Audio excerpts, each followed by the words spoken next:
Yesu ashimwe. Ndongera ndabashuje mu izina rya Yesu. Abo tutabanye ejo nitwa Joyce Niyigena, ndi umugore mfite umutware n'abana, duteranira mu Kiyovu. Yesu abaho umugisha. Turi kuganira ku nyigisho zivuga ku Mwuka Wera nk'uko itorero ryabiteguye, ariko abo twaganiriye ejo nababwiye ko Umwuka Wera batamwiga ahubwo baramwuzura. Bibiliya niko ibitwereka, ntaho abantu bigeze bamwiga ahubwo baramwuzuye. Iyo rero tuganira kwa ari ukugira ngo twongere ahari tugire inyota n'ishyaka byo kuzura Umwuka Wera. Kandi ejo twaganiriye impamvu tumukeneye, twabonye ko ari nyinshi, ndetse tunabona ko kutamukenera ari ugukena Imana. Kandi iyo umuntu akennye Imana akena byose. Ari nabyo tuzaganira ejo, uburyo ki abantu bakennye Umwuka Wera bahuye n'ingorane zikomeye. Ni nacyo gihe dusohoyemo, ntabwo abantu babyitayeho, tunabiganira rimwe mu mwaka, hakabaho ngo ni ibihe bya Pentekote, ariko gukena Imana niko kwatumye Sawuli ajya gushakira Imana ku gituro cya Samweli cy'uwapfuye.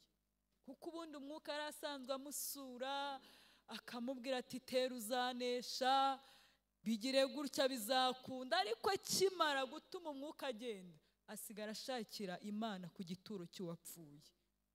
Ejo tuzabirebaho, nta nubwo ndi busubire inyuma ku byo twaganiriye ejo. Twasomye mu gitabo cya Yohana ibice 12 umurongo wa 24 n'uwa 25, tunasoma muri Ezekiyeli ibice 37 iyerekwa ry'amagufa yumye. Twaganiriyeho ibintu byinshi ariko bishingiye ku mpamvu dukwiye kumva ko dufite ubukene bwo gusaba Imana Umwuka Wera. Nirinze kubisubiramo kugira ngo bitaza kumvangira, n'abandi bazakomeza kubaganiriza. Uyu munsi turaganira uruhare rwa Mwuka Wera mu gutegura umugeni.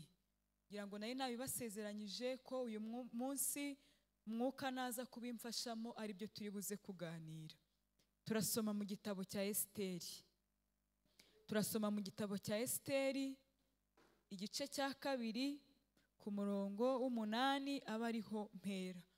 Tugiye gusoma amagambo asa nkaho ari maremare, ariko turaza kugenda tuganira ku ngingo z'ingenzi, tureba ku ruhare rwa Mwuka Wera mu gutegura umugeni wa Kristo.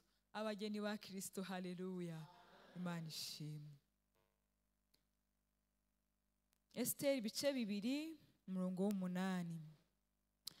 Nuko itegeko umwami yategetse rimaze kwamamara, abakobwa benshi bateranirizwa ku murwa w'Ishushani, barindwa na Hegayi. Esiteri nawe ajyanwa mu nzu y'umwami, arindwa na Hegayi umurinzi w'abagore. Uwo mukobwa ashimwa na Hegayi, amugiriraho ubuhake. Hegayi agira umwete wo kumuha ibyo kumurimbisha, amuha n'imigabane ye n'abaja 7 abo yari akwiye guhabwa bavuye mu nzu y'umwami. Amutoranya mu bandi, amujyanana n'abaja be, amushyira mu nzu y'abagore, aheza haruta ahandi hose. Kandi Esiteri ntabwo yari yarigeze kuvuga bene wabo cyangwa ubwoko bwe, kuko Morodekayi yari yaramwihanangirije kutabivuga. Kandi Morodekayi yajyaga agenda imbere y'urugo rw'inzu y'abagore kugira ngo amenye uko Esiteri ameze n'uko yaba. Kandi umukobwa wese yagiraga igihe cye cyo kumurikirwa umwami, amaze gusohoza itegeko ry'abagore amezi 12. Kuko igihe cyo kwarikwa kwabo uko cyameraga, amezi 6 bihezuraga imibiri, ayandi mezi 6 bakaba bafite ibihumura neza n'ibindi byo kwarikwa abagore. Maze umukobwa agahera ko agasanga umwami, yava mu nzu y'abagore ngo ajye mu nzu y'umwami, icyo yashakaga cyose akagihabwa. Yagendaga nimugoroba, akagaruka mu gitondo, akajya mu nzu y'abagore ya kabiri, akarindwa na Sheshigazi inkone y'umwami yarindaga inshoreke, ntiyongere gusubira ku mwami kereka iyo umwami yamushakaga akamuhamagaza mu izina. Nimwakire neza ijambo ry'Imana. Turi hafi yo kuzabona Yesu aje gutwara umugeni wamwemeye, azareba imyambaro y'umugeni, ariyo mirimo yo gukiranuka. Umugeni, mugeni wa Yesu yitegure, ari hafi yo kuza kutujyana mu byicaro byiza byo mu ijuru, byateguriwe abamwizera bose. Umugeni, mugeni wa Yesu yitegure, ari hafi yo kuza kutujyana mu byicaro byiza byo mu ijuru, byateguriwe abamwizera bose. Iyo umugeni amaze kwemera ubukwe, abazi ko ari we bazabana iteka, akamenya ko asize se na nyina, akayakuba mugeni wayakunze. Umugeni, mugeni wa Yesu yitegure, ari hafi yo kuza kutujyana mu byicaro byiza byo mu ijuru, byateguriwe abamwizera bose. Umugeni, mugeni wa Yesu yitegure, ari hafi yo kuza kutujyana mu byicaro byo mu ijuru, byateguriwe abamwizera bose. Kino gitabo cya Esiteri, iyo umuntu asomye aya magambo, gifite ukuntu kwinshi cyigishwa, ariko ni igitabo gihishura cyangwa gisobanura imyiteguro y'ubukwe bw'umwana w'intama w'Imana. Haleluya! Ko mwumvishe ko twumvishemo ibintu by'abagore no kurimbishwa no guha abarinzi, gisobanura muri make umwiteguro w'ubukwe bw'umwana w'intama w'Imana. Turashima ko twakowe amaraso y'igiciro. Haleluya! Warinde narinde wo kugira ngo dukobwe, ariko twakowe amaraso y'igiciro. Ntaragera kuri iri jambo ku myiteguro y'umugeni, ndagira ngo dufate akanya twibukiranye agaciro k'inkwano umugeni yakowe. Ubitekereze nanjye mbitekereze. Muri kavukire nari umukobwa mubi. Bibiliya ivuze umukobwa cyangwa umugore biba bishatse gusobanura itorero, ariko nza kubengukwa n'umusore. Uwo musore arambenguka, ariko sinabyitaho kuko nari mfite abandi basore bandeshyaga. Burya gukizwa si uko Satani yabishatse, ahubwo ni imbaraga n'imbabazi by'Imana byayiteye kwijishura umwana w'ikinege. Haleluya!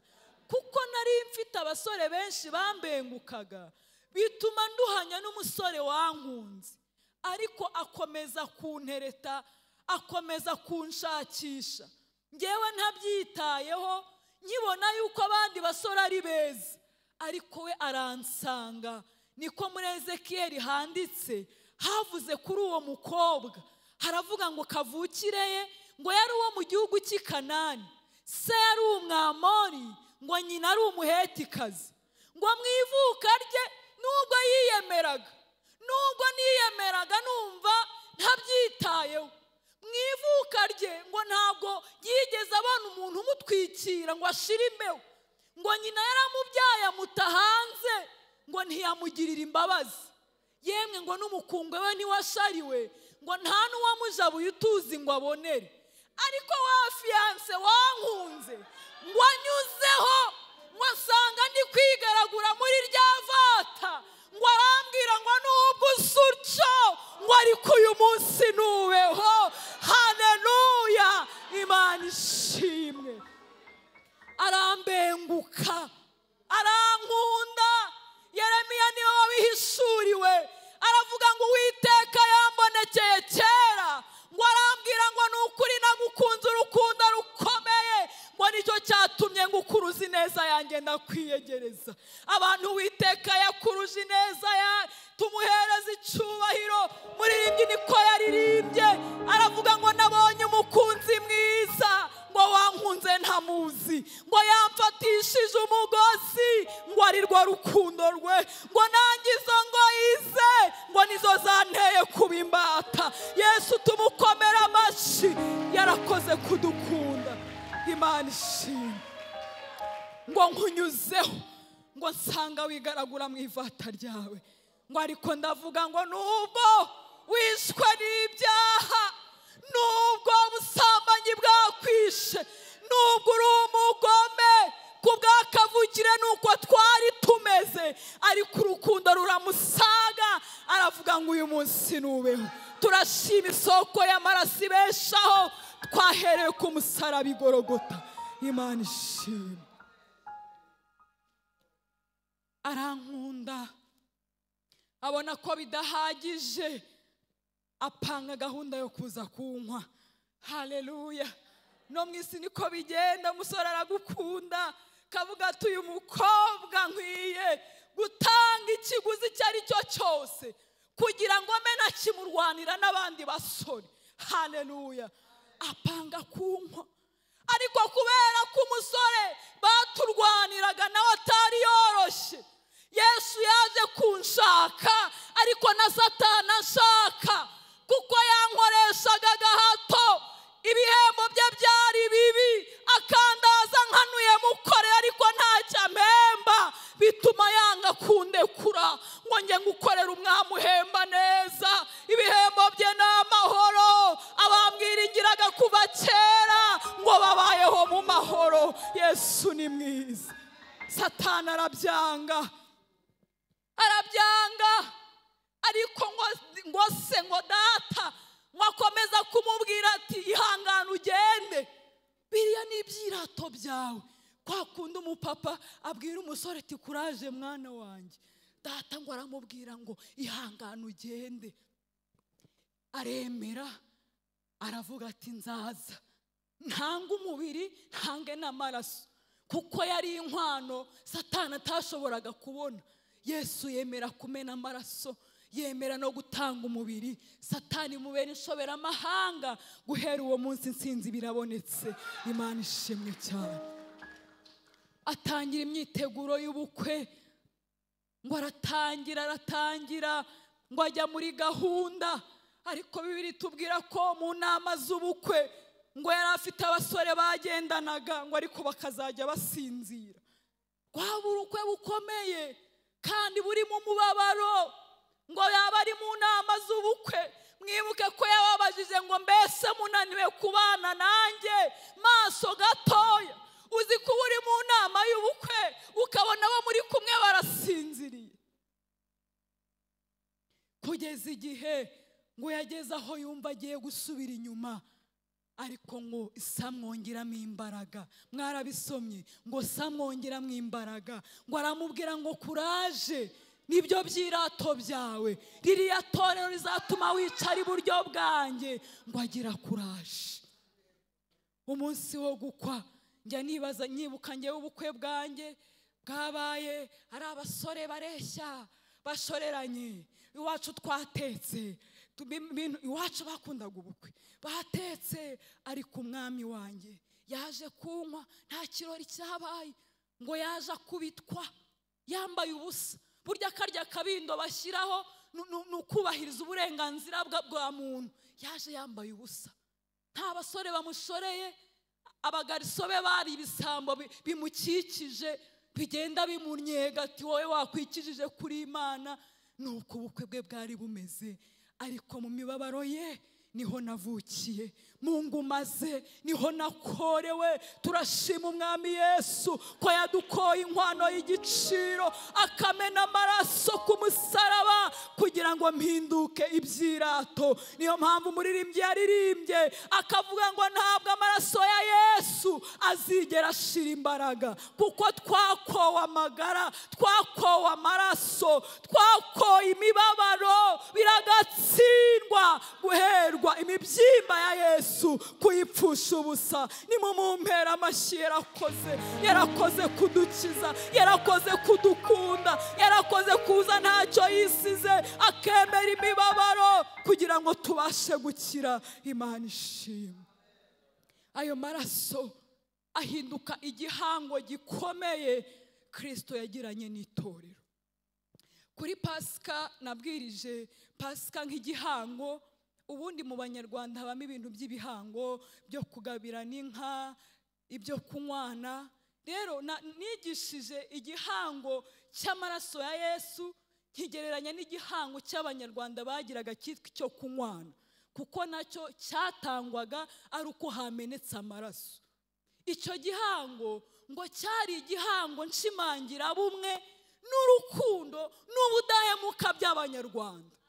Abantu ngo bakiyegeranya babiri cyangwa groupe y'abantu ngo bagakora icyo bita guca kunda.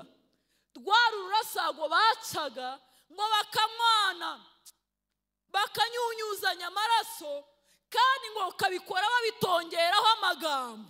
Bakavuga ngo ndahiye imbere y'Imana y'Abanyarwanda ko ntazatatira iki gihango tugiranye, ngo nindamuka ngitatiye kizansame cyangwa nzakurikiranwe n'abakurambere. Ni nayo mpamvu burya kirya gikombe cy'amaraso tuba duhererekanya ku igaburo, zirya si intango ba data basangiragaho baganira. Kirya ni igihango cy'amaraso n'umubiri bya Kristo byatanyaguwe.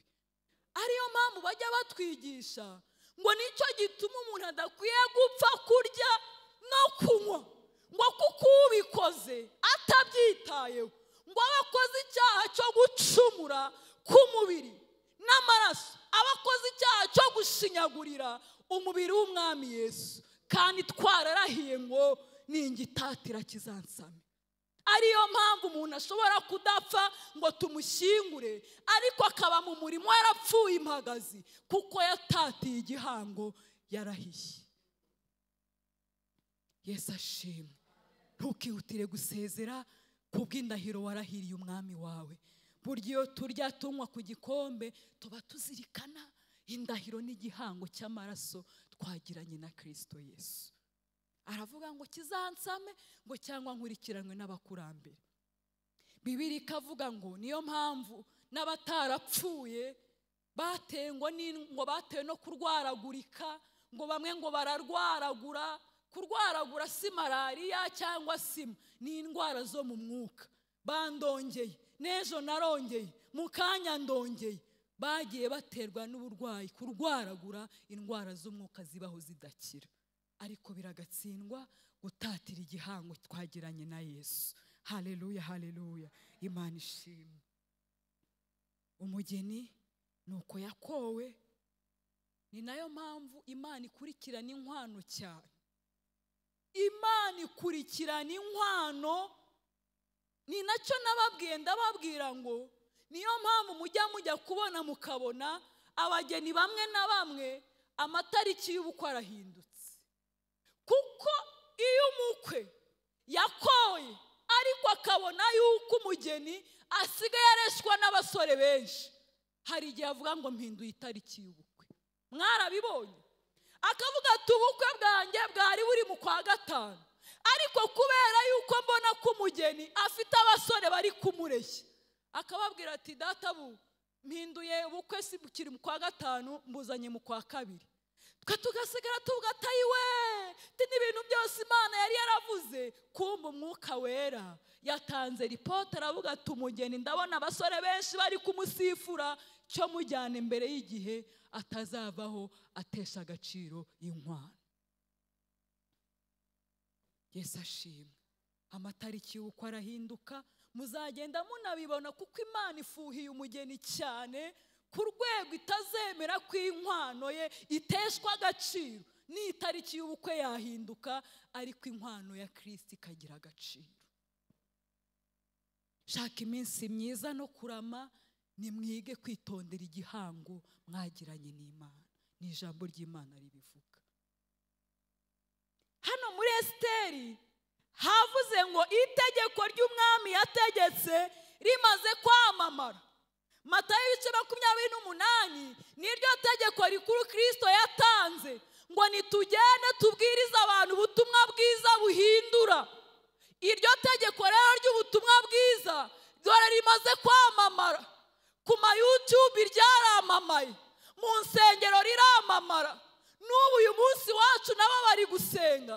Itegeko ry'ubutumwa bwiza umwami yategetse, Bibiliya iravuze ngo rimaze kwamamara, ngo umwami akoranya abakobwa bose ngo baba mu murwa w'Ishushani. Bwari ubwami bugizwe n'ibihugu 120.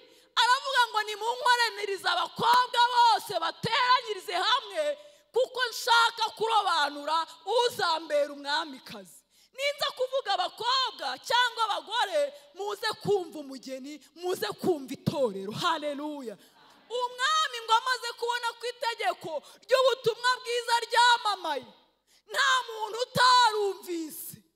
Abageni bose bamaze kumva, ngo aravuga ngo nimuze mukoranire hamwe, kuko mu gihe kiri imbere hariho ubukwe, kandi ndashaka gutoranya uzambera umwami.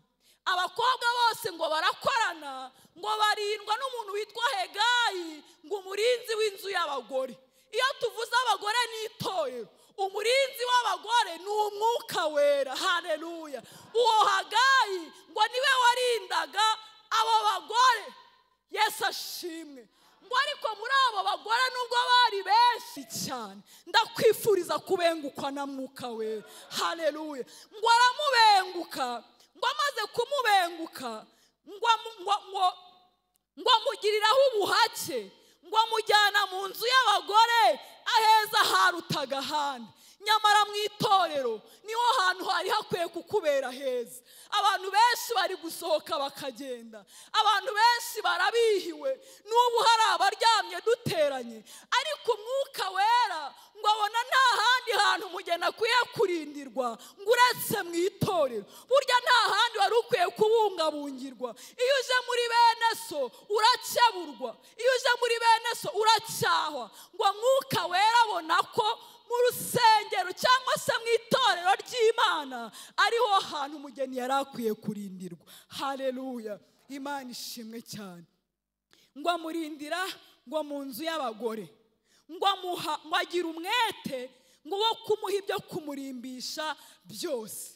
Yaramubengutse ngo amusumbisha abandi bagore. Hari igihe Mwuka Wera kubenguka, ejo niko twavuze ngo arabenga kandi akanabenguka. Ngo amaze kumubenguka, ngo amushakira ibintu byose byo kumurimbisha. Urwandiko rwa Petero igice cya 3 hatubwiye imirimbo y'umugeni. Haratubwira ngo imirimbo yanyu ntibe yo gukanisha imyenda no kuboha imisatsi, ngo ahubwo ibe imirimbo yo mu mutima y'umwuka ihishwe, imenywa na so yo mu ijuru yuzuye ubugwaneza. Haleluya. Yewe mugeni wa Yesu we, niki gitumye ubayeho nta mirimo ugira?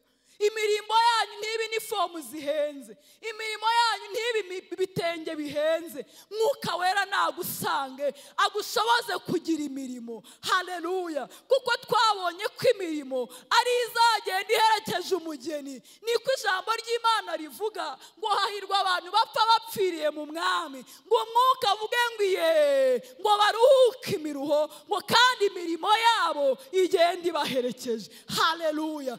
Imirimo y'umwuka yo mu mutima ihishwe imenywa na so mu ijuru. Mwuka wera yaje arongera akadushoboza gukora umurimo w'Imana. Imana ishimwe. Ongera wakire mwuka wera. Hegayi wawe ari hehe? Akwigisha ibikorwa by'urukundo, agushoboze kwitabira umurimo w'Imana, agushoboze guhagarara neza mu muhamagaro, ngo amuhe ibintu byose byo kumurimbisha. Ariyo mirimo twasomye kwa Petero. Imana ishimwe cyane. Haleluya!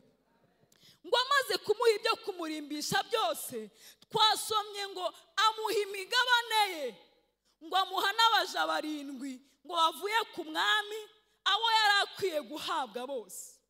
Ubundi mu marushanwa y'ubwiza, ubaye nyampinga ntabwo ahabwa imigabane mbere y'uko irushanwa rirangira. Murabizi ko bahatana, ariko ku iherezo ry'amarushanwa bakazahabwa za modoka na ya mafaranga bahabwa. Ariko Esiteri yabanye n'umwuka wera cyane. Mwuka wera aramutegura, mwuka wera aramutunganya, kugeza igihe abashuwa ko naramuka ahaye Esiteri imigabane y'amarushanwa atararangira, adafite ubwoba yuko yayatsindwa. Rimwe na rimwe hari igihe umwuka wera twima imigabane kuko ababona yuko tutamwumvira. Naramuka yiduhaye tuzatsindwa amarushanwa tukamukoza isoni. Aricyo cyabaye ku mwana w'ikirara washikuje se imigabane imburagihe, yamara kuyihabwa akabura imbaraga zo kuyakira, ngo akajya kuyayisha iby'ubugoryi. Nicyo cyatumye umwuka wera afata icyemezo cyo kubwira Esiteri ngo nubwo amarushanwa atararangira, ariko nta bwoba mfite bwo kuguha imigabane yawe. Haleluya! Ngo amuhereze imigabane yo yose, ngo amuhe umugisha yari akwiye guhabwa, amuha ubutunzi yari akwiye guhabwa. Aravuga ati uyu mukobwa naramwitoreje, ntago umugisha muhaye uzatuma atuka Imana. Yesu tumuhereze icyubahiro. Haleluya! Kino gitabo cyanejeje cyane. Ngo amuhe imigabane ye.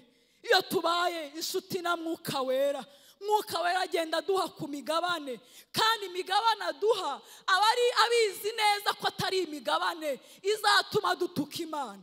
Ariko uko duhunga umwuka wera, ariko tugakenera imigabane y'Imana, mwuka wera ntabwo abyemera, kuko abizi neza ko tutaragira imbaraga zo guhabwa imigabane kandi amarushanwa atararangira. Ariko iyo tumutonnyeho, tumwumvira, tumuyoboka, n'imigabane arayitanga, kuko abizi ko yakubitsemo imbaraga zizatuma udatuka Imana kubera imigabane. Nimuhabwe imigabane na mwuka wera mu izina rya Yesu. Imana ishimwe. Ngo amuhe imigabane ye. Mwuka wera we, nanjye unkunde, ume ku migabane yanjye nubwo amarushanwa atararangira. Ariko mwuka wera iyo yadukunze aravuga ati uyu nzayimuha, kuko aranyumvira. Iyo mucyashya aremera, iyo mukebuye arabikunda, ngo bituma amuhereza imigabane. Kugira ngo Imana mwuka wera muhendahende, umubwire ngo mbere inshuti, kugira ngo ninabyakira bitazaba ibintu bituma ntuka Imana, ahubwo mbyakire warantoje. Ni byiza gutozwa na mwuka wera, bituma tugira ayo mamodoka ariko ntidutuka Imana, tukagira ayo mafaranga ntituyazanireho abagore ba kabiri, tukagira ubwo bwiza ntitubwiyandarikishe, kuko turi kumwe na Hegayi, umurinzi w'itorero rya Kristo. Imana ishimwe cyane. Haleluya! Ngo amuhe imigabane ye, ngo amuha n'abaja 7 bavuye ku mwami. Bibiri ivuze 7 yamuhaye abaja buzuye bo kujya bamurinda. Umugeni ararinzwe, mwuka wera amushyiraho abarinzi burya harya mu rugo rwawe niba abaja barindwi batanga uburinzi mu bana, abo baja barinzi badukumiraho indwara, abo baja barindwi batuvugiraho tutavuga, abo baja barindwi bajya baturinda ibyaha, ngo Mwuka Wera mwoherereza abaja barindwi nimuhabwa abagaragu bo kubakorera. Umugeni wa Yesu ntabwo Yesu ashaka ko atagangara, ahubwo ngo yamuremeye abaja, bamwe murarana bakakugira inama, bamwe bagufasha gufata ibyemezo. Burya n'izangabo zirindwi ngo kandi zavuye mu rugo rw'umwami kugira ngo ziguproteje, zituma udatagangara, kuko umugeni wa Yesu aberewe maso. Yesu tumwongera icyubahiro, ni mwiza, Imana ishimwe. Amarushanwa rero ukuntu yari ameze, se wabo yaramubwiye ngo mwana wanjye ugiye mu marushanwa, ariko ntabwo ari ukurushanwa nk'uko bisanzwe. Timoteyo, urwandiko rwa 2:3-4, Pawulo nawe yabwiye Timoteyo iby'irushanwa, aramubwira ngo mwana wanjye Timoteyo, ujye ufatanya nanjye kwihanganira imibabaro, ngo nk'uko bikwiriye umusirikare mwiza wa Kristo Yesu. Ngo nta waba umusirikare ngo yishyire mu by'ubu bugingo, ngo abakinejeje uwamwandikiye igisirikare. Kandi aramubwira ngo mwana wanjye, iyo umuntu ashatse kurushanwa bikino, ngo ntabwo ahabwa ikamba nk'uko bikwiriye. Yesu ashimwe cyane. Morodekayi aramubwira ati mwana wanjye nkugira inama, nujya mu marushanwa uzirinde kuzana iby'ubwoko bw'iwanyu, uzirinde gushinga ijosi by'iwanyu, bimwe twavugaga ejo.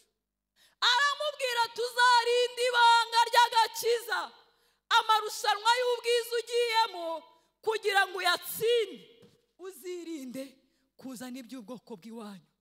Kamere z'iwanyu uzazisige, ubuyuda bw'iwanyu busige, imvugo z'iwanyu no gushinga ijosi by'ubwega n'ubusingu bisige, kugira ngo ushobore gutsinda amarushanwa y'umwami. Bibiliya iratubwira ngo Esiteri uwo muhanana arawubika, uko kumvira yagiraga ni nako kwatumye Hegayi Mwuka Wera amugira inshuti. Aravuga ati mbega umugeni wumvira, mbega umugeni uzi kurinda ibanga, kuko ngo icyo Hegayi yamubwiraga ngo Esiteri nicyo yakoraga.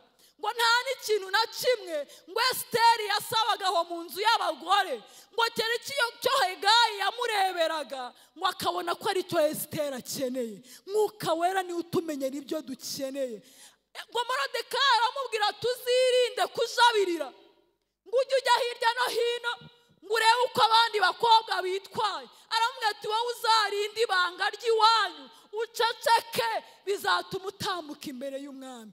Ngo maze Hegayi akazajya amuba hafi, ngo akamumenyera icyo akeneye. Bibiliya yatubwiye ngo Esiteri nta kintu na kimwe yasabaga, ngo kereka icyo Hegayi yamutegekeraga, ngo akaba ari cyo bamuzanira. Emerera Umwuka Wera gutegekere, icyo ushaka niwe ukizi, icyakugirira umumaro arakizi. Mwemerere we kujabirira. Niki gitumye ujabiriye wikojeje hirya no hino, urangaye utewe n'ibitotsi n'agacuho k'isi? Mwemerere Hegayi akumenyera ubuzima, mwemerera guhe detaye z'urugendo, mwemerera guhitiremo, mwemerera kuyobore. Nicyo kizatuma utsinda amarushanwa. Imana ishimwe cyane. Haleluya. Aramubwira ngo uzirinde kumena ibanga ry'iwanyu, uzirinde. Ikindi amutegeka kuzajya yubahiriza ngo itegeko ry'abagore. Uko ngo byabaga bimeze twabisomye, ngo habagaho itegeko ry'abagore ngo ryamaraga umwaka wose amezi 12, ngo amezi 6 ngo bakayamara bakaraba imbiribiri, ngo andi 6 ngo bakayamara ngo bisiga ibihumura neza. Imbiribiri ni imbyiro. Bibiliya iratubwira ngo nimumare ibihe by'ubusuke bwanyu mwezwa. Haleluya. Buriya ukarabye utabyitayeho ugira ngo urakeye, nyamara imbyiro ziriho. Mwabonye ko imbyiro uzumva mu gihe wumvaga umaze gukaraba neza wakeye. Nibwo ujya kugira gutya wagira ngo uriyinyuguje ukumva ibintu bifatiriye. Niyo mpamvu birivuga ngo bakarabaga imbiribiri, barihwezuraga na bya bindi bibagiwe, na bya bindi bagendana imbyiro ziboneka burya bitinze, ngo bagakaraba amezi 6 yose mu nzu y'abagore, nta kindi bakora ngo ari ugukaraba gusa no kwisiga ibihumura neza. Bibiliya iravuga ngo turi impumuro nziza ya Kristo hagati y'abantu bakira n'abarimbuka. Haleluya. Uwo mwaka wose ngo bagategeka kubahiriza itegeko ry'abagore. Umugeni wa Kristo, itorero rikwiye kumara ibihe byaryo bw'ubusuke ku isi twezwa n'icyo twahamagariwe, kandi twisiga ibihumura neza. Ari imbere y'Imana tugahumura neza, n'imbere y'abapagani batazi Imana bakamenya ko umugeni wa Kristo ari parufe nziza. Yesu tumuhereze icyubahiro. Nanejejwe n'aya magambo cyane cyane. Murumva ataryoshye? Araryoshye cyane. Noneho rero ngo nyuma yo gukaraba, itegeko ry'abagore ry'umwaka wose rirangiye, ngo buri mukobwa yaratahirwaga. Murabizi ko buri muntu wese azatahirwa, ntabwo tuzapfira rimwe. Ngo buri mugeni yaratahirwaga mwari, ngo yaratahirwaga. Uyu munsi natahirwa ntabwo bagenderaga rimwe, bajyaga kumva bakavuga ati ejo saa 8 Joy ni uzatahirwa imbere y'umwami. Bikaba bizwi ko buri mugeni azatahirwa. Ariko ujya wicara mu itorero, ujya uba mu nzu y'abagore, wibaza ngo nindamuka ntahiwe ngo murikirwe umwami, nzaba narubahirije itegeko ry'abagore ryo kwezwa, ryo gukaraba no kwisiga ibihumura neza, cyangwa uzatungurwa ikanzu maze igihe itameswa utinyuke guhagarara imbere y'umwami. Ariko umuririmbyi yaravuze ngo ubwo azaza ahamagara ngo amazina yawe bose, ngo mu gitabo cy'ubugingo, ngo nzi ko nzumva izina ryanjye, ngo kandi databuja uwo ngo nzamukorera ntacogora, ngo njye ngwiza ubuntu n'urukundo amfitiye, ngo kuko namenye ko imirimo yose ajya mpa mu isi ninyirangiza, ngo azampamagara akangeza mu ijuru. Mugeni wa Yesu we, urakwiriye kumara imyaka yawe y'ubusuhuke wezwa witunganya, kuko isaha n'isaha umugeni azatahirwa. Imana ishimwe. Kino gitabo kiba mu bitabo nkunda cyane, ngo umugeni yaratahirwaga. Iyo rero ngo yatahirwaga, mwumva amakuru atangaje, ngo yagendaga nimugoroba akarara ibwami iryo joro bugacya. Iryo joro yararagayo, hari ubwo ngo umwami yamugayaga. Ntumbaze ubwo uko yabaga yasuzumwe, ariko Bibiliya yambwiye ngo yagendaga nijoro akaza mu gitondo, akaba yarayiyo. Bwacya mu gitondo umwami akiyumvira, agasanga umugeni ntabwo ari neza, ngo agahita amwirukana. Ariko iyo amwirukanaga ntabwo yamusohoraga mu nzu y'abagore, ahubwo ngo bamuhinduriraga icyumba, ngo icyo cyumba bakacyita icyumba cy'inshoreke. Kandi ngo ntabakirindwa na Hegayi umurinzi w'abagore, ahubwo ngo akarindwa na Sheshigazi, niko twasomye, umurinzi w'inshoreke. Ahantu bikomereye rero naho Mwuka wera yakubenze, aragenda, ukagira undi murinzi utari we, ukagira abandi bajyanama, ukagira izindi nshuti, kuko Umwuka wera ajya abenga kandi aranabenguka. Hashishigazi nshaka, Uwiteka natwihera Hegayi ajya turinda, niwe murinzi w'itorero.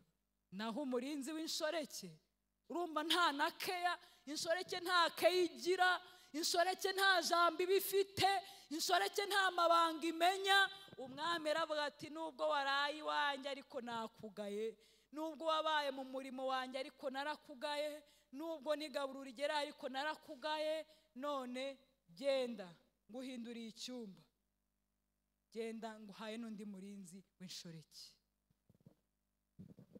Uwiteka nadutabare cyane, Uwiteka nadutabare. Ugahindurirwa icyumba, ukajya kurindwa n'umurinzi w'inshoreke, ukenesha ishigazi, nta keya afite, nta nama nzima agira, nta murimbo yaguha, ni marene mubi. Ariko Hegayi arakurimbisha kugeza igihe no ku mwobo w'urupfu agushorera, kuko ngo yabwiye Esiteri ajya kugenda aramubwira ati cyoho jya ugende, ndabizi neza ko umwami atazabura kugukunda kuko narakwiteguriye, twaragendanye mukobwa we. Haleluya! Imana ishimwe, Imana ishimwe. Ngo agatahirwa, yarangiza akabengwa, agahindurirwa inzu, agahindurirwa n'umurinzi. Muharanire kutabengwa n'umwami, kuko umwami yakubenze agukuramo umwuka we,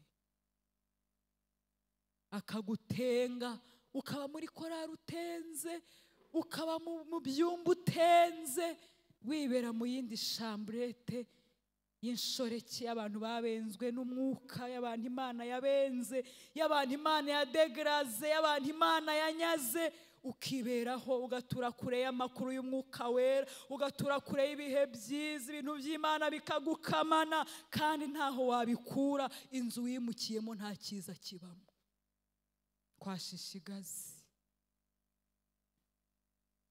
Ariko ikintu nakunze, abakobwa bose ngo bagiye batahirwa bakagaruka, ntago birivuga umubare wari ugezweho, kuko bigaragara ko bari abakobwa benshi, kuko bari mu ntara zose, umwiza wese baramuzanye, barabakoranirije aho ngaho. Rero ntabwo tuzi ngo habenzwe hari hagezweho wakangahe, ariko ngo umuntu wese yaratahirwaga. Esiteri rero ngo agezeyo, ngo igihe cyo gutahirwa kigeze, Hegayi ngo aramurabura. Uzi ko mwuka wera iyo tumutonnyeho tutanatungurwa n'umunsi wacu wa nyuma. Hegayi aramurabura, aramutunganya, aramubwira ngo ni wowe utahiwe, wabimenye, itegure. Ngo aramutegura, aramutunganya, aramubwira ati nawe ugenda uhinguka imbere y'umwami, naragutunganyije, nta kizatuma atagutunga inkumi. Imana ishimwe. Mwuka wera ategura umugeni, mwuka wera aramutunganya, mwuka wera aramwongorera, akamurinda gutungurwa n'iherezo, akamurinda gutungurwa n'ibiza bigenda bitera mu buryo bunyuranye. Nimukunde mwuka wera. Yesu ashimwe. Esiteri ngo akinjira ibwami, urumva nawe yaraye y'iryo joro, ariko ngo buke mu gitondo abandi ngo bararagayo bugacya, birukanwa bajyanwa mu byumba bahindurirwa abarinzi. Ariko ngo buke, ngo umwami aratangaza ngo amarushanwa ararangiye. Ndagira ngo mbabwire ko hari igihe amarushanwa azarangira. Dufite igihe cyo gukaraba, duhawe igihe cyo kwisiga, duhawe igihe cyo kwitegura, ariko hari umunsi umwami azatangaza kandi atunguranye, abageni bagihari bategereje bari kwiprotokora, ahagarara avuga ati noneho ibihe by'imyiyereko byahagaze, amarushanwa yarangiye, umukwe yabonye umugeni we. Haleluya! Imana ishimwe. Hari igihe amarushanwa azarangira. Mugeni wa Yesu we, witeguye ute? Imana yaguhaye igihe cyo kudefira, cyo kwitegura, cyo gukaraba, cyo kwisiga, cyo kumva ijambo ry'Imana, ariko hari igihe umwami azatangaza ngo igihe cy'amarushanwa kirarangiye. Abakobwa bakamwe ngewe se ko nari muri korari, ngewe se, kuko umwami azaba amaze kugenzura uwo yashatse ko ari wabonye, igihe cy'amarushanwa kizahita kirangira. Imana yacu idutabare cyane. Nimumara ibihe by'ubusuke bwanyu, mwiyeza, mwitunganya. Kandi umugeni Imana irashaka ko yitegura, nta kindi kimutegura uretse umwuka wera. Mwuka wera ni marene. Abo twabanye ejo twaganiriye nababwe ukuntu yambereye marene. Mwuka wera ni marene. Ubundi mama yakundaga ubukwe cyane, nibuka ko nshyingirwa yaraye adasinziriye yicaye, yari yagiye muri salo baramusokoreza ngo yanga kuryama ngo umusatsi we udapfa, ajya mu ntebe agira umukecuru rukukure, agira atya ngo buke tukangutse twe twari twiryamiye, ese mukecuru uko waraye mu ntebe, ngo mumbabare ngo murashaka kumbuza kuberwa. umva aremera araracya kugira ngo ataza guseruka adasa neza. Abantu bariteguye bakitegura bakwe bo mu isi, bakarara bahashye, bakarara batetse, bakarara bagenda. Njya nibuka yajyaga mu majyambere yanjye akazinga akazingura, agafata ishuka akazinga akazingura, akajya mu bisorori akazinga akazingura. Ubukwe bwarinze bubazinga zingura kubera guhinda gusa, yahinduye ubukwe. Ariko abarokore ntabwo duhinze, turasinziriye, tugeretse utuguru kutundi, turi guhiga, ntawe uryama, ntawe wicara, agacuho kagutura ku buriri utanaseza ugasinzira. Ariko hari igihe uzaryama utyo ujye kumva wumva umwami aravuze ngo amarushanwa ararangiye. Mwirinde kubengwa na Mwuka Wera, kuko niwe weza umugeni, niwe umutunganya. Yewe rero ndi umukobwa natinyaga kubengwa, mwakabyaramo natinyaga kubengwa, kandi nibisanzwe bibaho. Ariko numvaga naba nsebye, ariko nkagira ibintu byinshi byambengesha. Umugeni w'ibiro 36 urumva cyari ikibazo. Ubu Yesu yarambyibuhije, yarambwiye ati mwana wanjye nguteyeho inyama, mbona ndabyibushye. Ariko kandi muba mubiseka, narababwiye ngo nagiraga ibiro 36, none ngize 54. None murumva ndi kwerekeza hese, ahubwo ko ibibero bizambana byinshi nkabura uko ngira. Noneho fiance wanjye yarateye ukuntu, ubwo umweru we n'umweru, umukara n'umukara. Muri fiançailles ugira ngo akubeshye, avuge kuri mwiza, avuge kuteye neza, tukagenda nawe ndatwatembereye. Ariko twagera mu nzira nkabona yishimye mu twanwa, akandeba ngo ari kuri gatoya. Noneho umutima ukanja, tazakubenga ngo ubwoba buranyishe, nkabona uyabiceceka koko. Tukongera tukagenda, akandebera mu tujisho gutya ngo ari kuri gatoya. Nuwite barambenga pe. Noneho rimwe ntaha byambabaje, mukecuru arambaza, tesema tamakuru wiriwe ute, tibite bya fiance wawe? Tamubwira nti ma ntaraho, ntariko ajya ngaye. Ubwoba buramwica, yigengeseraga ikintu cy'abakwe. Ubwoba kwajya kugaya, hari igihe tuba turi kumwe, ntinajya kumva nkumva aravuze ngo uri gatoya. Mama ubwoba buramwica, arampubuza njyana mu cyumba cye, ngo ngwino hano. Aranyicaza, ngo mva mukira inama, ngo mwana wanjye, ngo nimuzajya mujya kubonana, jya wambara hasi, wambariremo ikabutura, no hejuru ushyiremo undi mupira. Ndesema ati koko, ati umuntu aritura, tujya wishebekera mwana wanjye. Angira iyo nama yo kugira ngo umusore atazambenga. Niba ababyeyi batugira inama nk'izo, nigeze ngishyiramo, ntambariramo ukagira ngo ni nk'igishishwa cy'ikigori, bifite ukuntu byihinahine. Noro nkavuga ntiyabibonye, ni n'uwo munsi nabyambaye. Ariko nkibaza, niba umubyeyi avuga ati jya ushyiramo ikabutura, no hejuru ushyiremo umupira, urebe ukuntu wagaragara fiance atakubenga. Birangana bita ukuntu Umwuka Wera ari kuduhendahenda kugira ngo dutunganirizwe kuzemerwa na fiance ubwo azaba aje gutwara umugeni. Haleluya! Mugeni wa Yesu we, tega amatwi wumva uko Umwuka akubwira, uko agutunganya bari ko wemera. Wireba ku bandi bakobwa, Esther ngo nta kindi yasabaga. Nyamuga n'ahari yarebaga abandi bakobwa bafite makiyaje, bafite uko bari kwambara, ariko Hegaya akamukebura ati woweho ntukarebe hariya, jya unkurikira uko nzakubwira bari kubigenza, nibyo bizatuma utsinda amarushanwa. Imana ishimwe cyane. Nimwakire neza ijambo ry'Imana. Imana ishimwe cyane. Kabyigengesera, mama kabyigengesera. Ndibuka yajyaga arwara fiance, nabibwira mama, akagenda agashaka beterave, agateka, agashaka ibitoki bitarimo n'ikindi kintu, kwa twara abakene. Ariko ibyo turi buri akambwira ati atufata agasorori tumushyiriremo umushyire, kandi ubwo afite umukozi umutekera, ashoboye no kubyigurira. Twebwe iwacu nta bihari, ariko mama agashaka ukuntu aha fiance care kugira ngo umugeni atazabengwa. Murumva Mwuka Wera nuko ababishaka, nimumwemerera tugira inama. atubwira ibintu byadutera igikundiro imbere ya Yesu. Haleluya. Akwigisha uko wambara umukwe akakubenguka, nakwigisha uko wazajya uvuga, akwigisha uko wataha, atwigisha uko twakubaka kugira ngo turebe ko twakwishebekera fiance yazaza ntazatubinge. Nimuhaguruke dusengane Imana, Imana ibaha umugisha. Imana ishimwe cyane.